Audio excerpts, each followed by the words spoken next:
Sometimes it's important to understand that not every movie needs a sequel, and certainly not every movie needs a 3-part reimagining all released in the same year. And The Strangers, I'm looking at you in that situation. Let's discuss. I watch so you don't have to.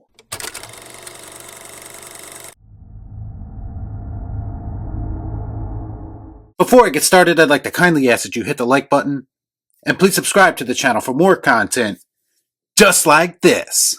What are you waiting for, huh?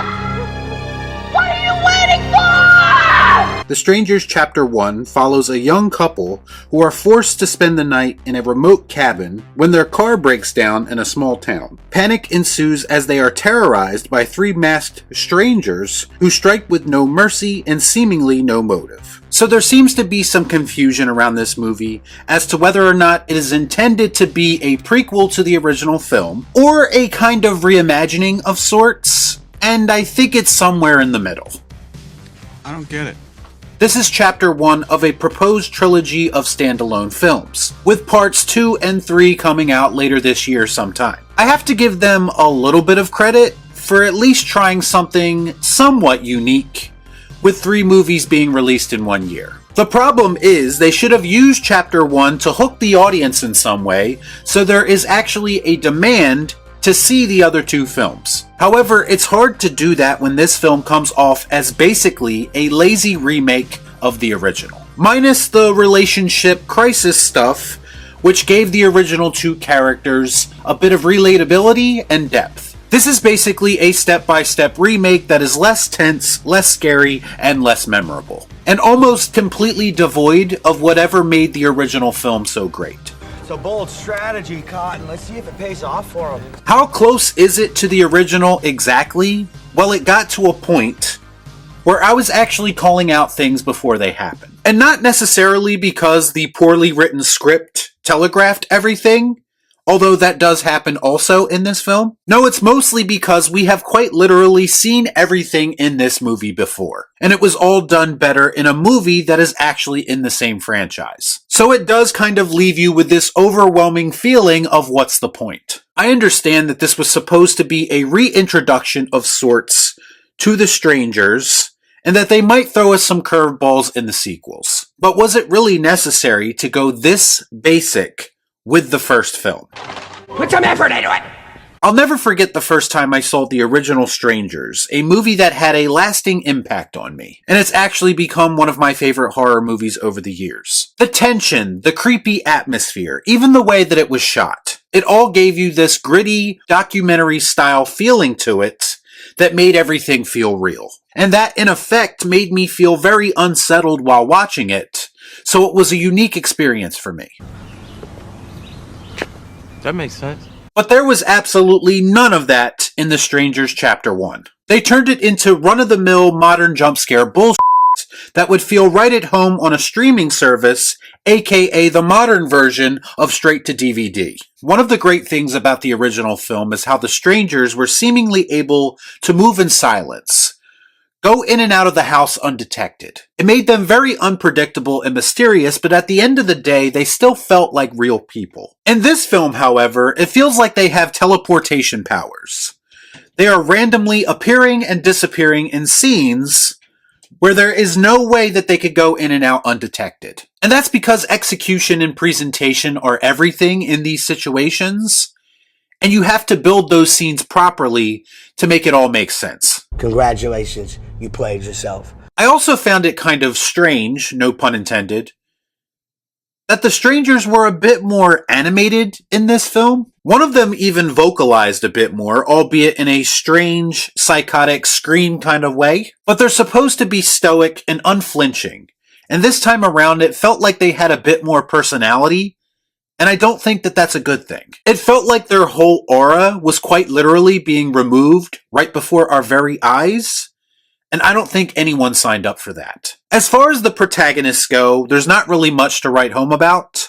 First we have Maya, who really doesn't have any distinguishable characteristics other than her apparent horrible taste in brain-dead men. But more on that in a moment. What an idiot!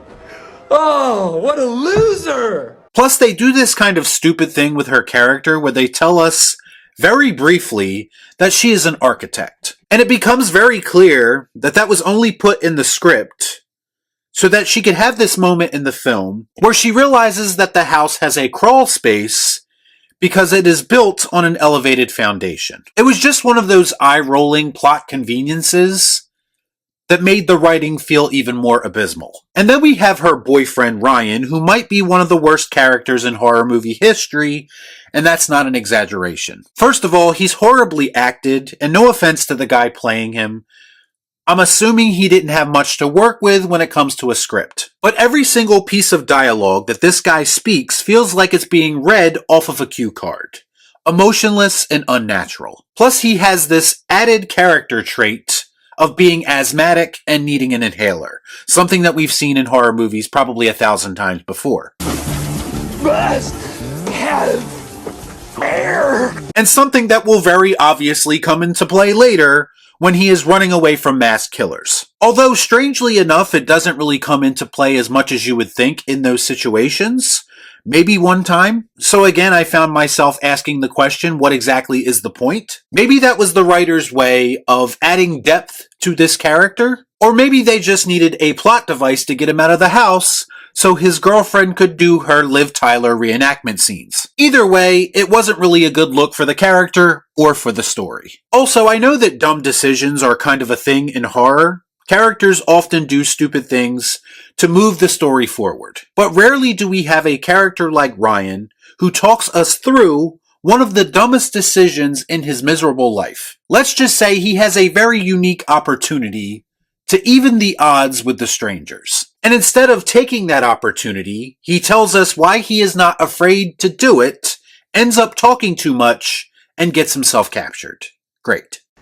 Just when I think you couldn't possibly be any dumber. There are also many callbacks to the original film, everything from song choices, to the loud familiar knocking, to some random person standing on a dimly lit porch asking for someone who clearly does not live at the house. You could consider entire scenes from this movie actual callbacks, but in reality, they're more of a cheap imitation than anything. The ending of the film is very much setting up things to continue, obviously, and it ends in such a way that I have to ask the question, wouldn't it have been easier just to make a direct sequel to the original film? I guess the actors from the original films wouldn't be the ideal ages anymore, so that could be a problem. But it would have saved all of us from watching an inferior version of that original film, which is all that really matters at this point. Me help you. Much to my surprise, Hollywood veteran Rennie Harlan directed this film. A director of some guilty pleasures of mine, including Deep Blue Sea, Cliffhanger, and Die Hard 2. Unfortunately, there's not an ounce of charm that made those movies actually watchable in The Strangers Chapter 1. Bottom line, there is absolutely nothing about The Strangers Chapter 1 that has me intrigued to watch 2 more films like it later on this year. This actually might be one of the most pointless horror movies that I've seen in a long time. They basically stripped away everything about the original film that actually worked, and gave us a poorly written, poorly acted, emotionless rehash that does absolutely nothing to make you feel like you didn't just waste your time. The only good thing about this movie is that it's short, so it's over quickly, which is probably for the best. For the younger viewers out there, where this might be their first experience with The Strangers, I'd say watch the original film instead. Even if you don't end up liking it, we can at least agree that it's infinitely better than whatever we're getting in theaters right now. This movie was basically The Strangers in name only, and that's why I'm going to give it the Angry Rocky. The dreaded stinks! Y'all be cool. Right on.